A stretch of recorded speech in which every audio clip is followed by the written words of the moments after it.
I am going to present my paper, Fixation of Proximal Humeral Fractures using Phylos Palate.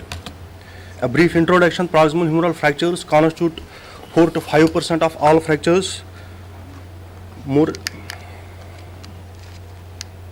than 85% of these fractures are minimally displaced or undisplaced and are effectively treated by immobilization followed by early motion. There are various techniques available to a surgeon fixing proximal humeral fracture like K-virus, tension band, cerclage virus, T-palate, intramedullary devices, prosthetic replacement. Phylos Palate is a relatively new technique. It has various benefits, particularly in osteoporotic bone of elderly.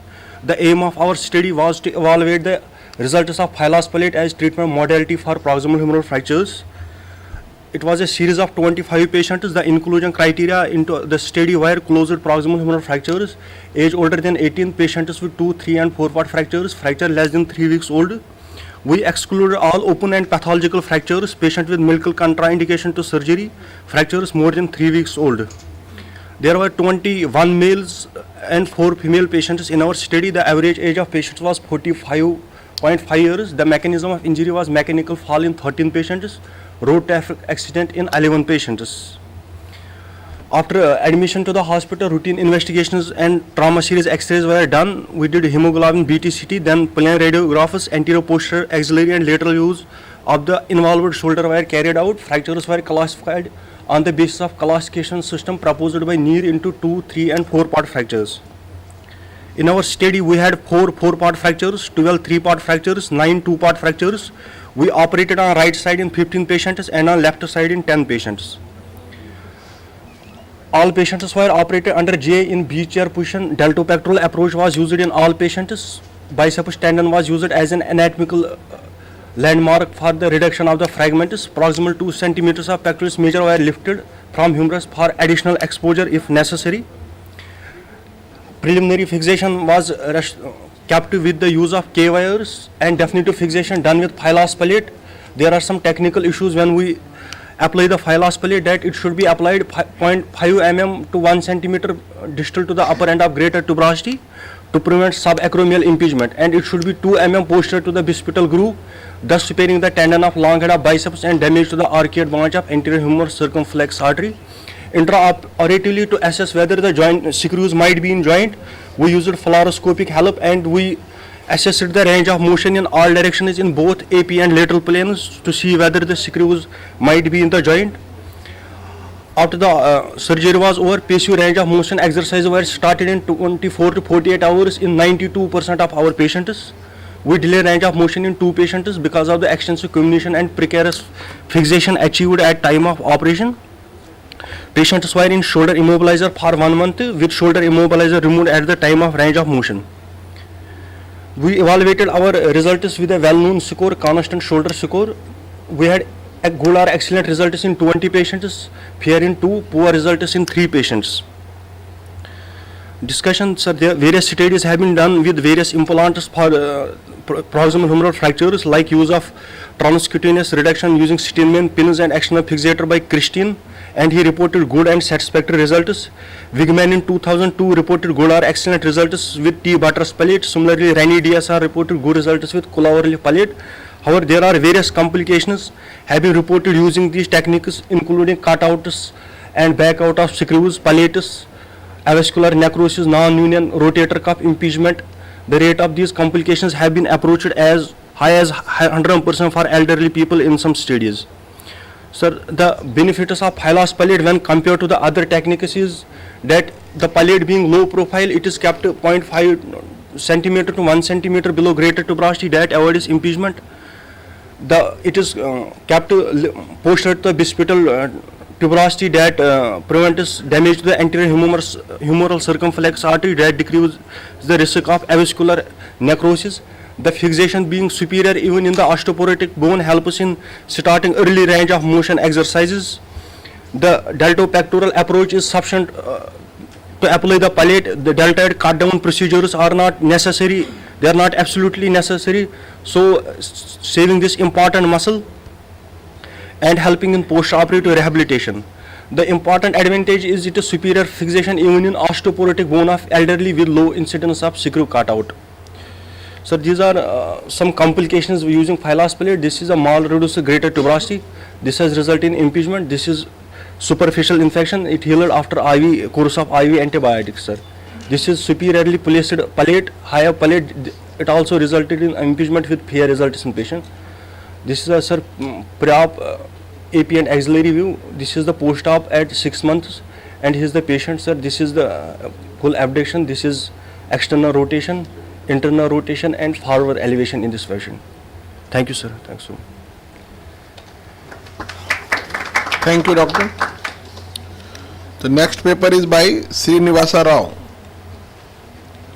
Arthrodesis of small joint of the hand, use of Herbert screw. Dr. Rao.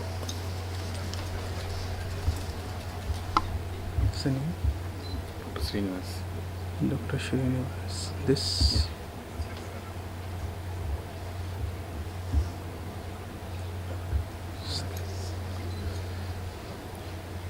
Good morning to the chairperson and all delegates. I am Dr. Srinivas. Greetings from Manipal.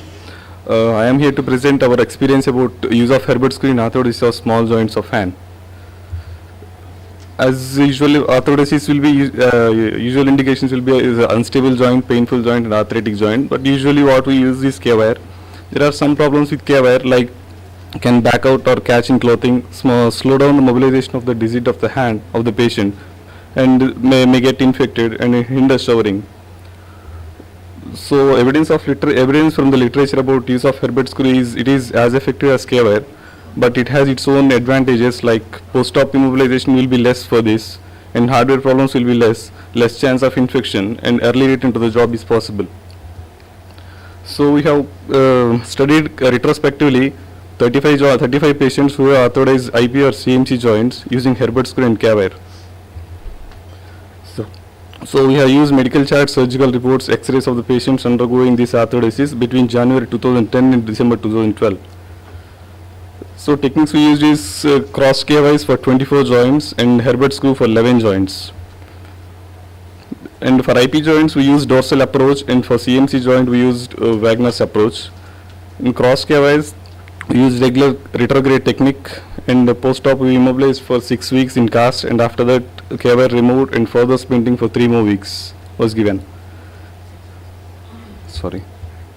In Herbert screw we used 2.4 mm synthesis screw system, and post-op patient was immobilized for 3 weeks in cast, and after that splint for 3 more weeks.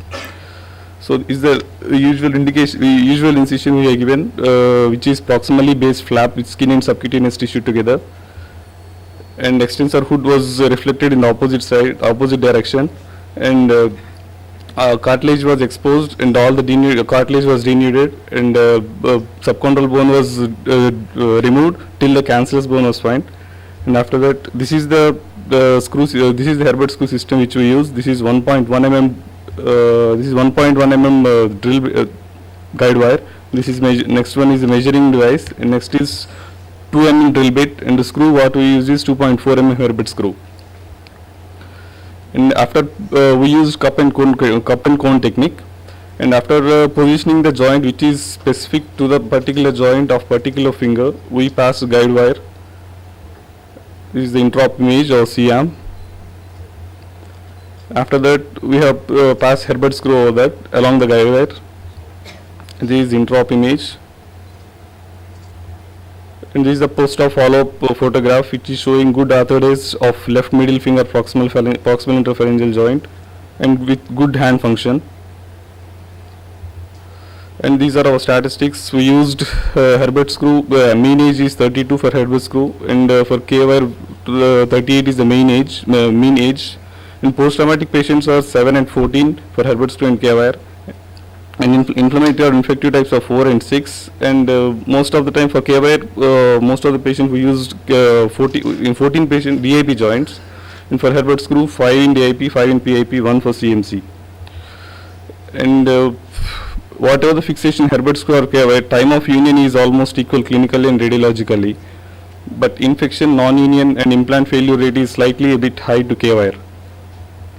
So this is one of the image which we have used for DIP joint arthrodesis of ring finger, and this is for the thumb interpharyngeal joint arthrodesis which is showing good arthrodesis. So our take-home message is both the techniques showed similar union rate and time, but Herbert screw has its own advantage, like post-op convenience will be very good for the patient, and clinical results are good than K-wire, and less chance of infection, high union rates, early mobilization is possible, and no need of hardware removal, and no need of, we can avoid second surgery for the patient. Thank you. Thank you, doctor. If there is any question, since we have saved some time. If none, then we go to another paper. Ankit Thora. Functional evaluation of early tendon transfer for thumb opposition in median nerve palsy. Dr. Ankit Thora.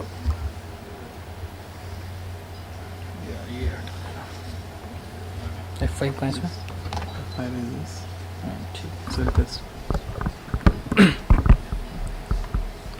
Good morning everyone.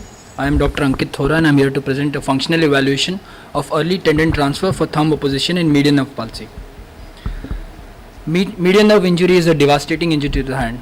Around 2/3 of the sensation of the hand and 1/3 of the intrinsic muscle function of the hand is lost following the median nerve injury at the level of the wrist. And there is an even greater functional loss when the nerve is injured at the level of the elbow. As we all know that the hand function to a large extent depends upon a mobile and opposable thumb, and hence it has been realized that early attempts should be made to restore the thumb opposition. There is an uncertain extent of recovery following a repair of a median nerve because the median nerve is a mixed nerve and it supplies the intrinsic musculature of the hand. Brown and other co-workers have suggested that at least 50% of the patients have no functional return and the rest 50% have only a partial recovery. And even though the intrinsic function returns in majority, the functional return to abductor pollicis brevis is usually lacking. The long time required for recovery following a median nerve repair can be calculated on the basis of Seedon's work on regeneration and is usually 1 mm per day. Meanwhile, anticipating recovery following a median nerve repair, the patient has to be provided with an external splintage to prevent development of contractures, and such splints have a poor tolerance and compliance. Burkhalter, one of the early proponents of early tendon transfer, felt that a single tendon transfer should be done to restore predominant functional loss, and the transfer should not compromise the existing function of the hand. There should not be any secondary deformity following reinnervation, and the transfer of course should be a phasic transfer and one capable of phase conversion. The study in question operated 10 cases of isolated median nerve injury following a traumatic or iatrogenic insult. A pre-operative evaluation in terms of grip strength, including the power grip strength and precision grip strength, was done by a computerized automated dynamometer, and the range of opposition was also evaluated.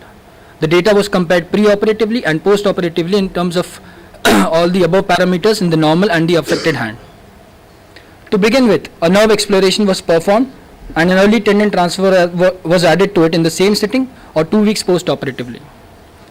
The surgical technique involved the identification of the extensor indicis proprius at the extensor hood, followed by its delivery through a dorso-ulnar forearm incision and a volar rerouting of the tendon through a pisiform incision over the ulnar border of the hand. A dorso-radial incision over the thumb metacarpophalangeal joint and criss-cross suture of the EIP tendon with the abductor pollicis brevis tendon was made. The surgical technique involving the palmaris longus opponens plasty involved an L-shaped incision followed by harvesting of the palmaris longus tendon with a strip of palmar fascia and tunneling of the donor tendon through a dorso-radial thumb metacarpophalangeal joint incision. The below elbow POP slab was removed at 4 weeks and active thumb and thumb abduction opposition training was begun in consultation with the occupational therapist. The first functional evaluation was done at 4 weeks and then at monthly intervals thereafter for a minimum period of 6 months. Whether the patient was able to return to the original job or not and at what time was also noted. We observed that there was a consistent increase in power grip strength, including all the positions of the hand, and also there was an increase in the precision grip strength, including the tip key and palmar grip strength. Pre-operatively, to begin with, 9 out of 10 patients had a poor opposition, and post-operatively at 6 months, 7 patients had an excellent opposition and 3 had good. None of the patients had a poor or fair opposition. As you can see in the figure, post-operative function with excellent pulp-to-pulp opposition in EIP opponens plasty with excellent abduction, and similar result in palmaris longus opponens plasty with excellent abduction. You can see the palmaris longus tendon taut in the figure. The mean time off work in our study was 2.6 months, while it was 7.3 months in other studies where the nerve repair was performed in isolation. The rate of return to work was 80% in our study, which parallels the rate of return to work in other studies, thereby indicating that even if the transfer might not affect the rate of return to work, it surely puts the patient back to work at an early stage. There was no incidence of tendon pullout or an extensor lag following an EIP transfer. To conclude, early tendon transfer acts as an additional support, an internal splintage, a substitute, or sometimes all of the three in certain cases. Early transfer prevents contracture in a splint-free patient. It also ensures that speedy restoration of the hand function occurs, reducing the time off work. And it does not compromise the ultimate result if significant motor recovery occurs following neurorefy. Thank you. Any questions? Thank you, doctor. Is there any question?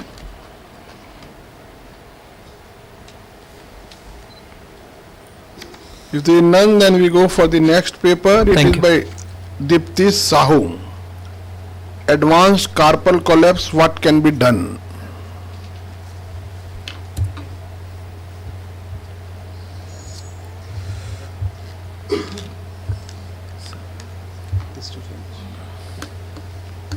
Good morning to everybody. Myself, Dr. Diptis, PGT from MKCG Medical College, Berhampur, Odisha. My topic of presentation is advanced carpal collapse. What can be done? The basic funda is the simplest machine which works is better than a complex one which is out of order. This is the picture showing the carpal bones. The proximal row consists of scaphoid, lunate, triquetrum and pisciform. When a wrist has become painful, stiff with loss of function as a result of ununited fracture of scaphoid or Kinbach's disease in advanced stages, to restore a functional and painless wrist is quite challenging. When such a case presents to us, we have plentiful treatment options. None of the choices is flawless, with each method having its merits and demerits. After failure of conservative measures, choices in our basket includes partial scaphoid resection, having the disadvantage of poor results. Next is scaphoid excision, having the demerit of pseudoarthrosis and persistence of pain. Another option is capitolunate arthrodesis, having the disadvantage of high nonlinear rates. Next is capitate lunate triquetrum hamate arthrodesis or four corner fusion, which requires preservation of the lunate fossa cartilage, having the disadvantage of poor range of movements and prominence of hardware. Next is total wrist arthrodesis.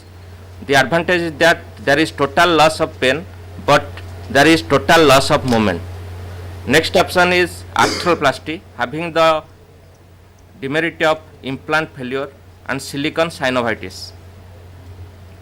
What else we can do is a proximal row carpectomy, which is a motion preserving procedure for treatment of advanced carpal collapse with high patient satisfaction.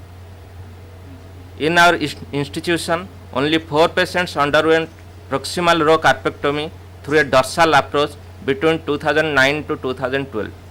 3 patients had scaphoid non-union and 1 had Kinbach's disease with collapse. Wrist pain affecting work capability was the presenting complaint in all patients. Average duration of symptoms before operation was 21 months. The patients were assessed pre and post operatively for activity level, pain using visual analog scale, range of motion, grip strength and plain radiographs. The average length of follow-up was 3 years. This is the picture showing this is the X-ray of one patient showing the Kinbach's disease, in which there is avascular necrosis of the lunate. Another X-ray showing scaphoid fracture non-union. This is the X-ray showing scaphoid fracture non-union with collapse of carpal bones. This is the X-ray of another patient showing scaphoid fracture non-union. The procedure, we can approach the carpal bones through volar and dorsal approach, but we performed the procedure by dorsal approach, in which a longitudinal incision is given on the dorsal aspect of wrist. Then the extensor retinaculum was splitted. After splitting the extensor retinaculum, the capsule of wrist joint was exposed. Then the carpal bones are exposed by splitting the capsule of wrist in a inverted T-shaped manner.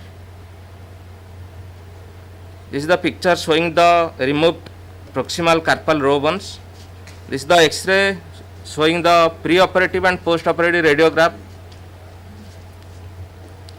The results, there is good range of movement. All had satisfactory relief of pain. None requires medication or splints. 3 had returned to their previous occupation with minor variations in it. In all the cases, range of motion matched or surpassed preoperative values. 1 had superficial infection which was managed with intravenous antibiotics. Discussion. By excision of the proximal row of carpus, a gap is formed and thus relieves either stretching or compression of the sensitive tissue. So the point is that the pain in proximal row collapse is due to the compression of this pain sensitive tissues. It converts, so this after this proximal row carpectomy, it converts a complex link joint to a simple hinge by creating a radiocarpal articulation. The durability of this procedure may be due to remodeling of the capitate head to the lunate fossa. Preservation of relatively normal cartilage of the capitate head as well as the lunate fossa is critical for success of proximal row carpectomy. Evidence of arthritic change in the lunate fossa or proximal involvement of the head of the capitate is a contraindication to this procedure. So this procedure is contraindicated in rheumatoid arthritis, where there is arthritic change of the head of capitate or lunate fossa. Thank you.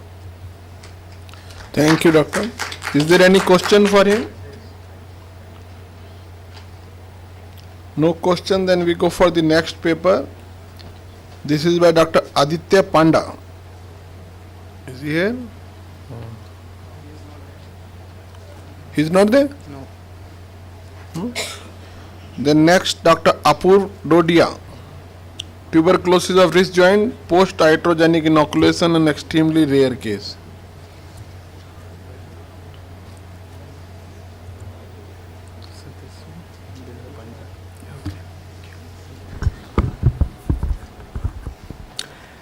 Good morning to one and all. Tuberculosis is an endemic menace in a country like India. Osteoarticular tuberculosis is mostly secondary to infection from infection in the lungs or the lymph nodes. Although very rare, it can also be primary infection caused due to post-iatrogenic inoculation. A very simple looking fracture of the distal end of radius, which was fixed using 2 K wires, although 1 K wire seems to be inside the wrist joint.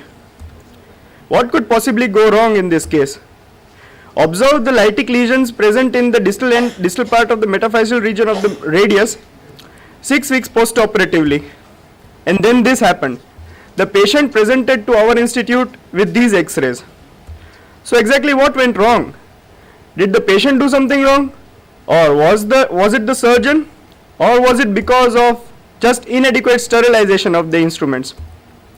So the patient was a 50-year-old man presented with progressive left wrist pain and swelling with a history of trauma 1 year back. Patient started developing pain and fullness over the operated wrist on removal of the cast 6 weeks post-operatively with loosening of pins. He was treated on the lines of CRPS by a local physician using NSAIDs, but stiffness and pain progressively worsened for the 9 months. There was no significant past or family history. The patient had no constitutional symptoms whatsoever. When presented to our institute, he had severely restricted range of movement of the affected wrist. He was extensively investigated and ESR and CRP were elevated. Serological tests and tumor markers were negative. Tuberculin skin test was strongly positive and chest X-ray was absolutely normal.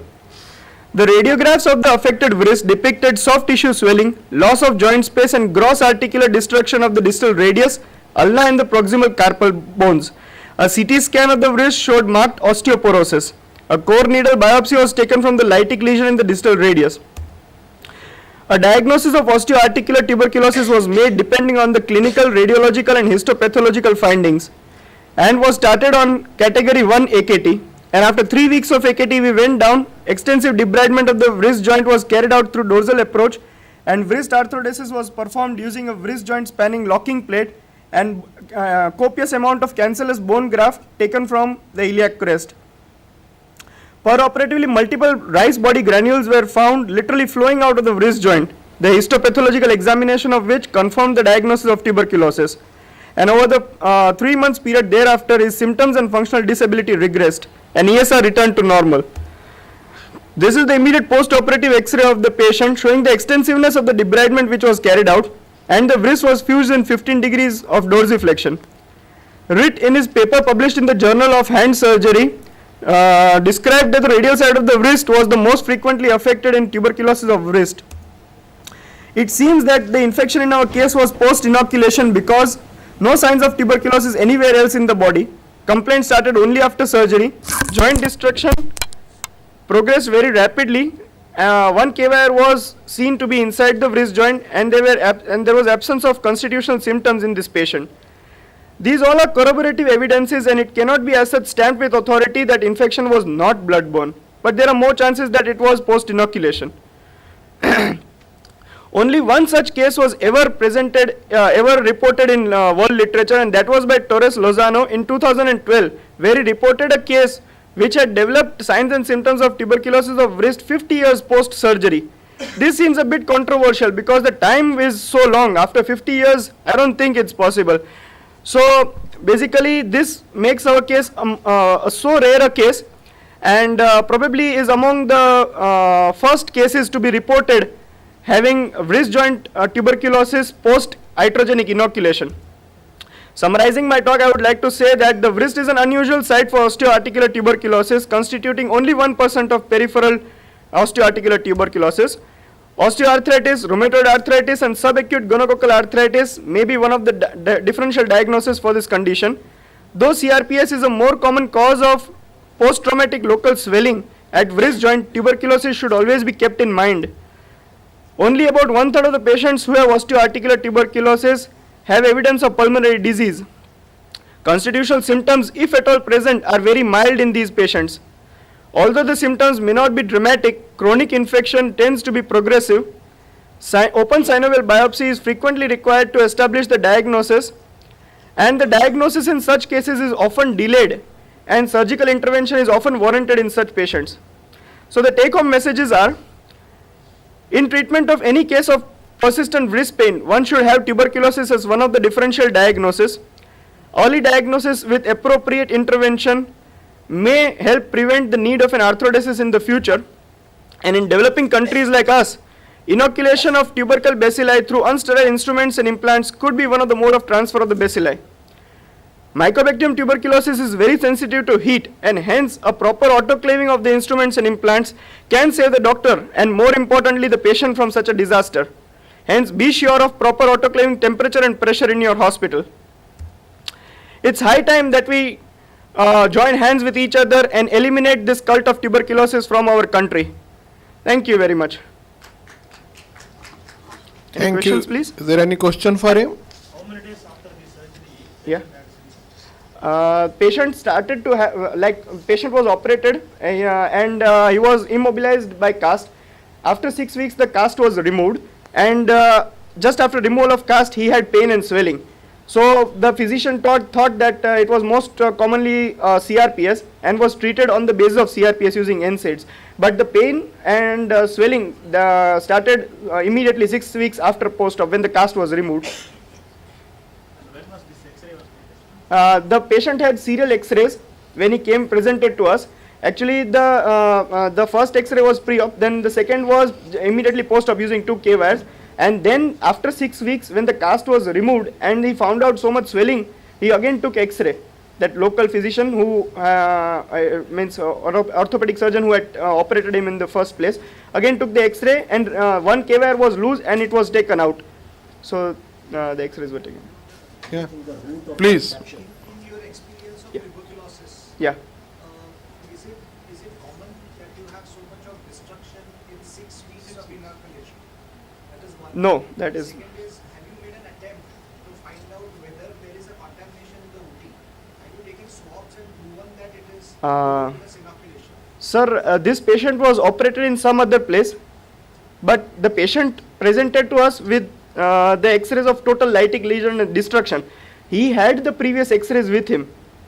So we are not sure where, like the institute we know where he was operated, but that is like 100 kilometers from our institute. So we do not know actually the OT condition at that time when he was operated. The only problem in this is that if you see the manner of pathogenesis of tuberculosis, direct inoculation of a tuberculous bacilli will not cause such a fulminant infection.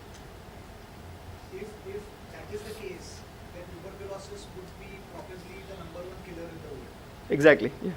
In But India.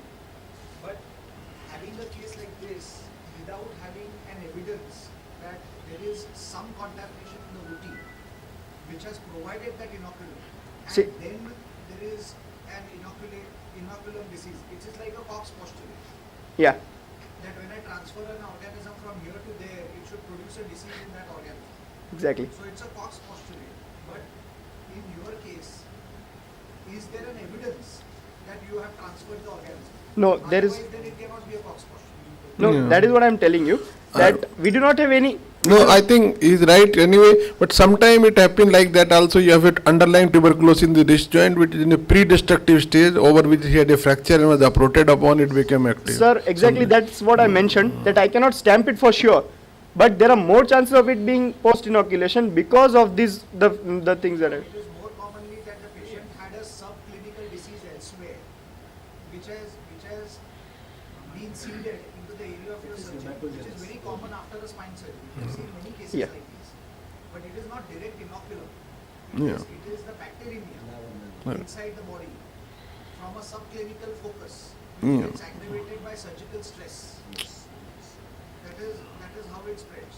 Such cases are already reported. In spine, it is very common. You operate for the disc, but in due course of time, patient don't improve, Yes. and you find out tuberculosis developing. Anyway, thank you so much. Thank you. So we go for the next paper. Dr. Mahesh, Jyoti Prasant Mahesh. Is he there? He will be presenting on close pinning in perilunate dislocation.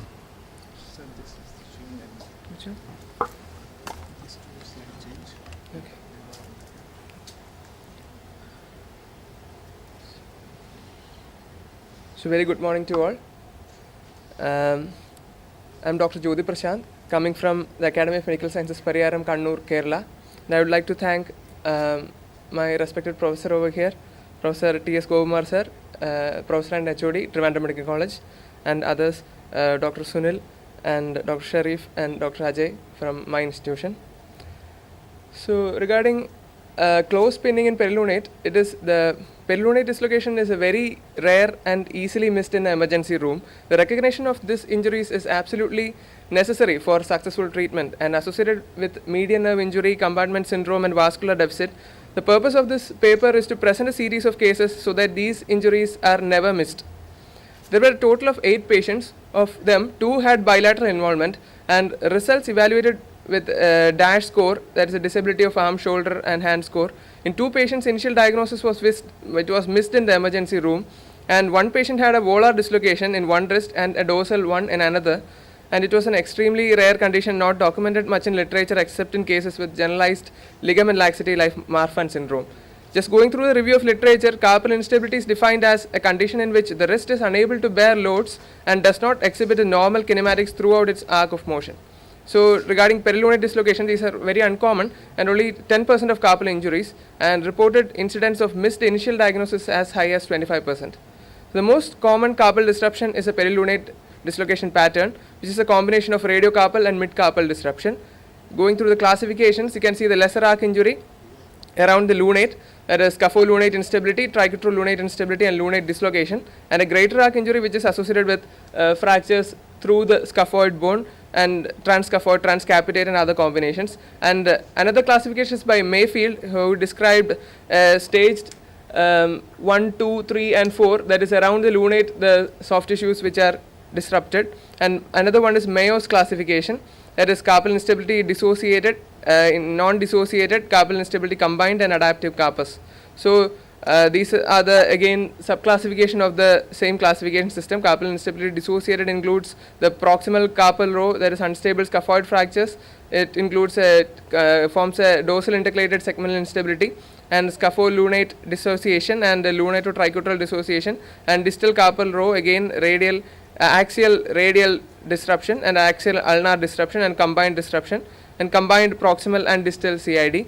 And again carpal instability non-dissociated is again further divided into radiocarpal, midcarpal, and combined radiocarpal and midcarpal. And carpal instability combined, it again comes to perilunate with radiocarpal instability, perilunate with axial instability, radiocarpal with axial instability, and scapholunate dissociation with ulnar translocation. And again adaptive carpus, it is due to the adaptive method, which due to the malposition of carpus with distal radius malunion, and other deformities, example in scaphoid non-union and lunate malunion, and other cases like maid-lung deformity. Regarding the radiologies, a PA and lateral view are recommended. AP and lateral inflection and extension and ulnar deviation, radial deviation with clenched fist AP views also recommended. And you should measure the scapholunate angles, capital lunate and lunato-tricutal angles. This one is a normal X-ray which shows a straight line passing from the long axis of the radius through the axis of the lunate, capitate, and third metacarpal. And this one is a scapholunate angle which shows a line passing through the scaphoid and another forming a 30 to 60 degree. And this in this DC you can see that scapholunate angle is more than 80 degree, and in VC you can see it is minus 30, that is the angle is disrupted. And this is a normal pattern of Gilula's lines. You can see the normal pattern of Gilula's line over here, and which is disrupted in a carpal instability. All the lines are altered. Then materials and methods.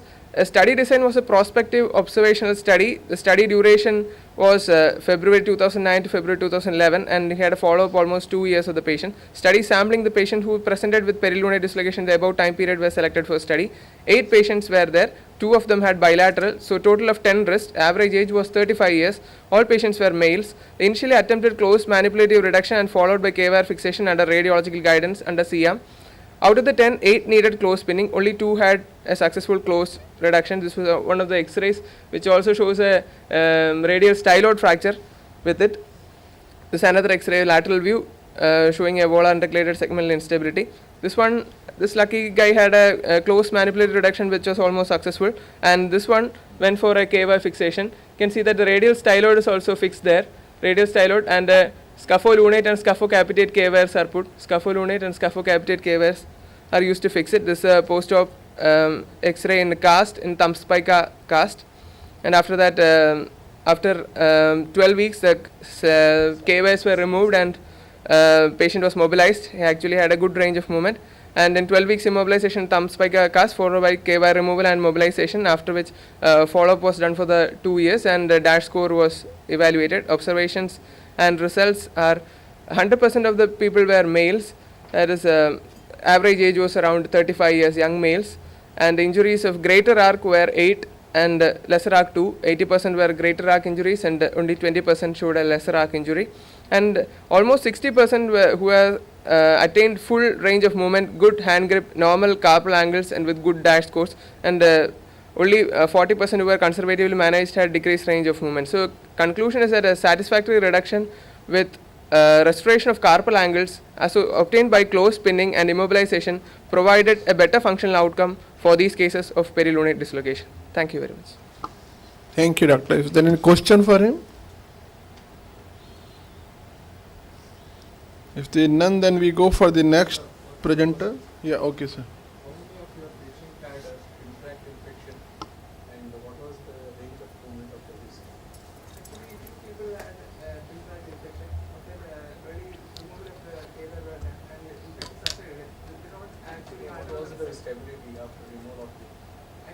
After 1 month, due to pinprick infection, we need to remove the slab and inspect. So at that time, the patient had to come and extend it was soap. So we knew that there was some pinprick infection. Is it required for 12 weeks of removal?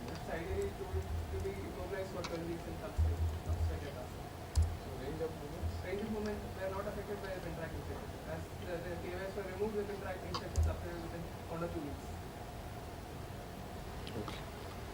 Thank you, dear. And Dr. Dev Misra, arthroscopy improves result in distal radius fracture treated by pin and plaster technique. Sir, not coming. He's not come? Okay, so that's all. Those are the presenters, and there is a free time if there is any question anybody wants to the previous speakers. Otherwise, we close the session. We have finished before time. Yes, sir.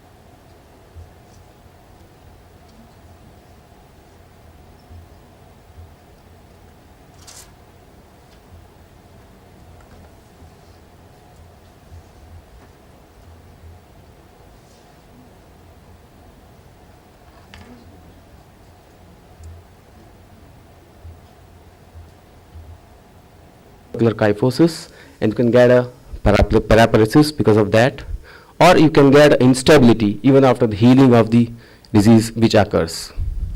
Sometimes it fires back like a monkey. You can treat it as a tuberculosis, and this was a CA lungs. You can treat it as a tuberculosis, and this was a pyogenic infection. You can treat it as a disc, and this was actually a tuberculosis. So it can fire back like a monkey in any way. It doesn't leave even if you treat them. The patient was treated as a D12L1 tuberculosis in 2004, and in 2010, everything that what we treated was haywire, and the patient again came back with a paraparesis. And we had to do a reconstruction from anterior and posterior of this. This was an MDR tuberculosis. So mind you, tuberculosis is not a disease which should be taken lightly. There are so many facets attached to it. MD or Mycobacterium tuberculosis, I would say, is a red king of India as on today. You must plan your strategy when the patient presents to you. The first thing what I do when the patient comes to us for a tuberculosis is confirm the diagnosis. Because of all the things that I showed you, you must take a sample, and that sample you must assess it for HPE and AFB culture. And AFB culture should be done for all the patients so that you should prove that it's not an MDR tuberculosis as on today. That's what I would do as a first when the patient comes to me. Then after that, I would select the approach of the patient, whether it should go for a medical treatment or a surgical treatment. And then I will talk about what surgical approach should be taken. The factors which influence the type of treatment is pain, neurological deficit, deformity, and type of disease. And which patient needs surgery in each of these categories, I'll tell. Of course, when the patient presents with pain and no deficit, non-operative treatment remains the choice no matter whatever we see. This is a patient in 2007, had a 2-level tuberculosis, D12L1, L1, L2, and we treated conservatively, and the patient was fine. And this has been proven, and there's nothing to be proved, but favorable outcomes by MRC trial say that 87% of the cases become disease-free and without pain. But one thing happens while conservative treatment that we do is it always heals by increased kyphosis. That is one thing that we should always keep in mind when we treat these patients of tuberculosis. So when to consider surgery?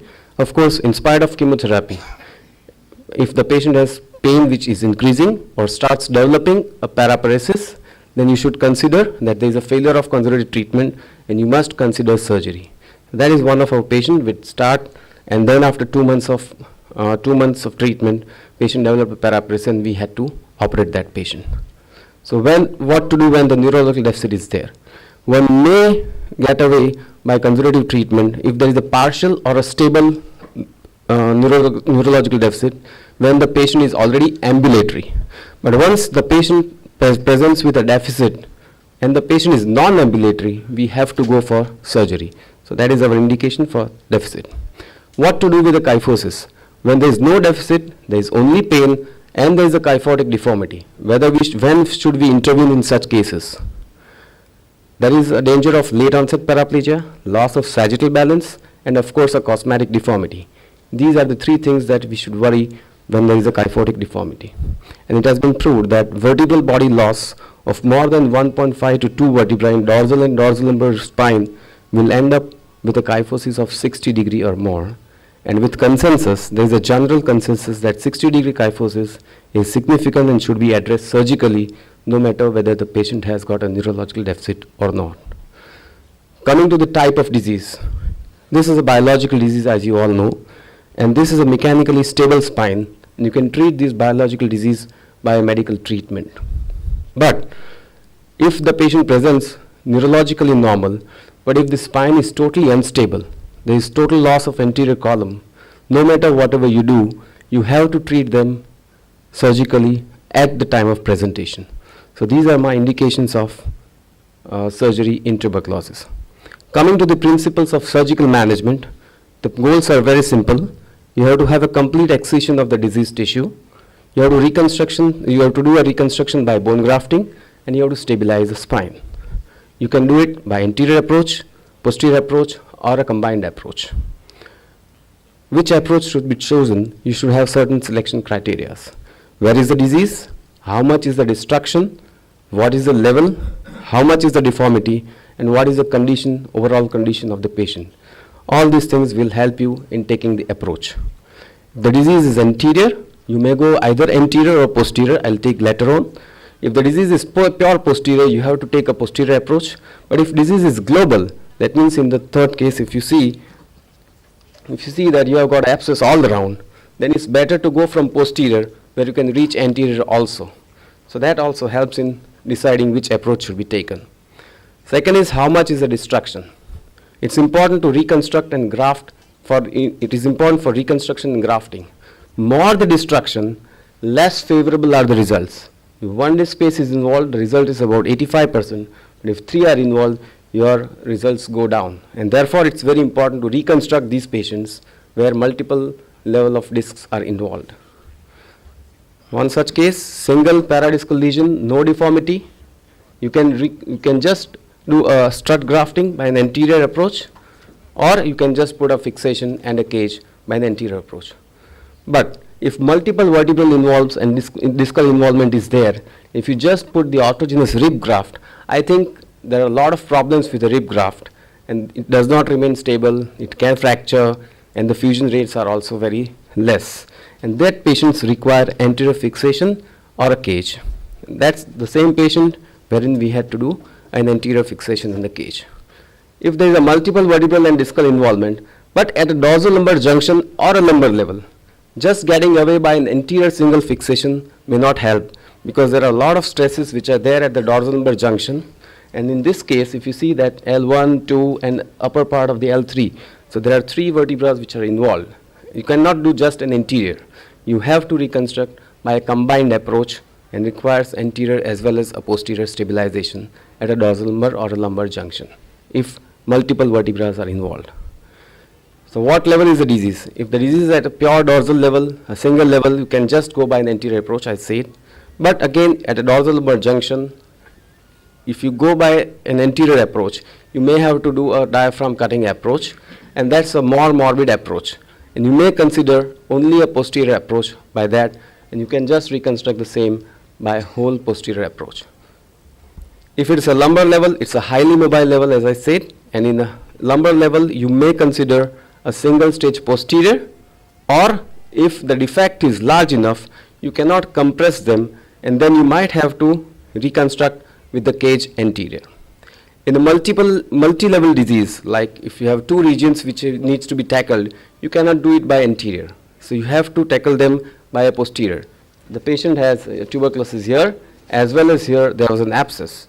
So you can do by a multiple approach by tackling both the levels from posterior approach. You see the condition of the patient, whether it's whether the patient has got high risk, whether there is anterior pathology to the lung, If there is already a surgery in the abdomen, you cannot take an anterior approach. And then you have no choice but to go for a posterior approach. If the patient has a deformity, the deformities are best corrected by posterior instrumentation, and only posterior or from posterior combined anterior approach is the best choice for these type of patients. The strategy is you can do either a posterior closed wedge correction or you can do a combined closing and opening wedge correction in the same patients. What do I mean by that? You can remove all the posterior elements. From posterior, one can go anterior, remove the whole and debride the whole tissue, and then reconstruct anterior and close the wedge later on. So that's how you can just reconstruct globally from all posterior approach. That's one of our patients, kyphotic deformity corrected. Another patient, 50 degree, you can have a reconstruction from all from back. Another patient, a total you just removed and there is a bone on bone which is there. Another patient with a kyphosis,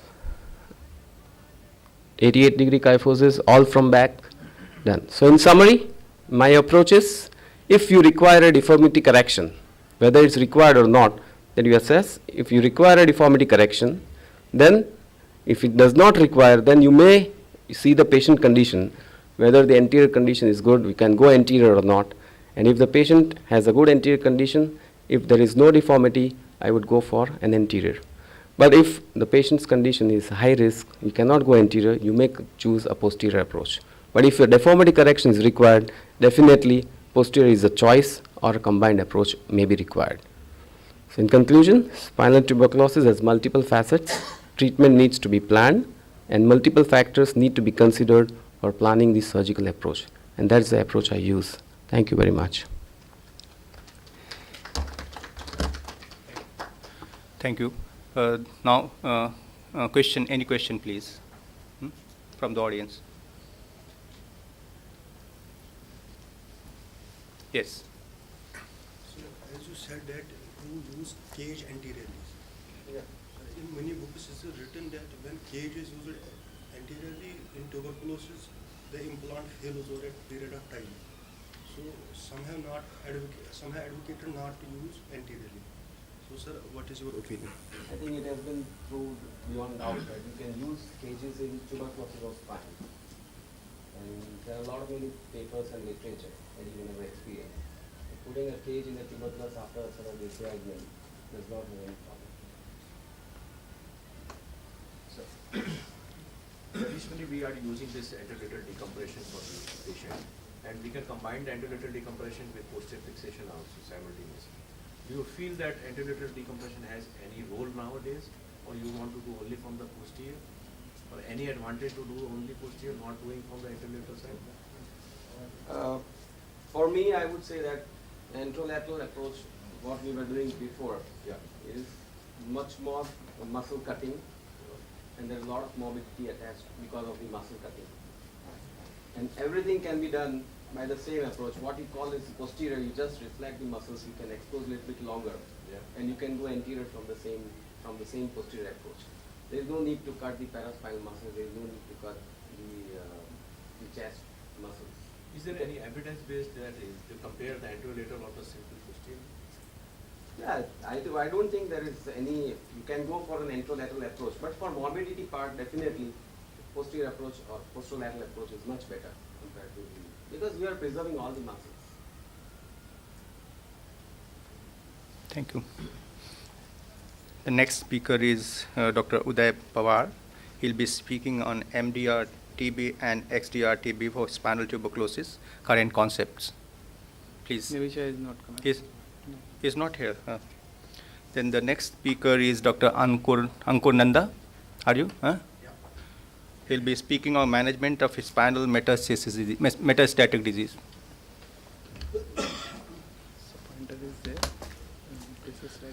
Thank you. Good morning, everybody. I'm from Indian Spinal Injury Center, New Delhi, and I'm going to present whatever small experience we have with the tumor of spine surgeries. So I'm going to speak on management strategies. So we are going to cover not only the surgical side of it, but also a little bit of the radiotherapy as well. So spinal metastasis can be both intradural and extradural. What we are talking here about is the extradural part of it, and that also mainly about the one which stems from the vertebra, not the epidural component. If you look at the distribution, anatomical distribution of spinal metastasis in the spine, it's usually more in the thoracolumbar area, more so in the lower thoracic areas. And the primary sites of tumor usually stem from the renal system or the pulmonary system. And there is a huge set of patients who are with unknown primaries.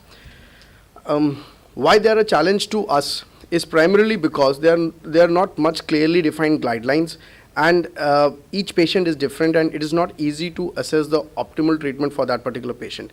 And these patients can quickly have a rapid neurological deficit onset, and if not treated in time, it can result into catastrophic consequences. A thorough pre-biopsy workup is essential to narrow down the differential diagnosis, because it not only helps us in it helps us in narrowing down to some differential diagnosis and helps to define the extent of the tumor. So we need to, before we start on to doing something, we need to do a complete battery of lab investigations, radiographs, MRI scans, and if possible, PET-CT as well. With the radiographs, you may get the classical winking owl sign when the pedicle is involved. A biopsy is a must, because the histology of a tumor needs to be known before we barge in, because we need to know the response of the non-surgical treatments in that particular metastasis, and also about what is the life expectancy of the patient and how aggressive do we need to be with our surgical procedures. When the spinal metastasis is the first presentation of a malignancy and a survey from a primary lesion fails, a biopsy is definitely warranted.